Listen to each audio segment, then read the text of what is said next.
Himas rehas ang isang babae at ang umano'y kalaguyo nito matapos maaktuhan ng mister at ng mga pulis na nasa biyaheng langit sa loob ng isang motel sa Barangay Careta, Cebu City, alas 12:50 ng tanghali ng Miyerkules, Nobyembre 6.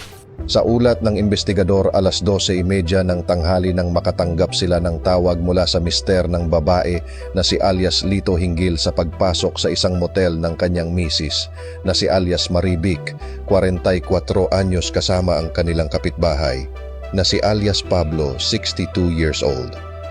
Kaagad na rumesponde ang Motorfront Police Station at naaktuhan nga nila ang biyaheng langit ng mga salarin. Nasa kustodiya na ng kapulisan ang dalawa at mahaharap sa kasong pangangalunya.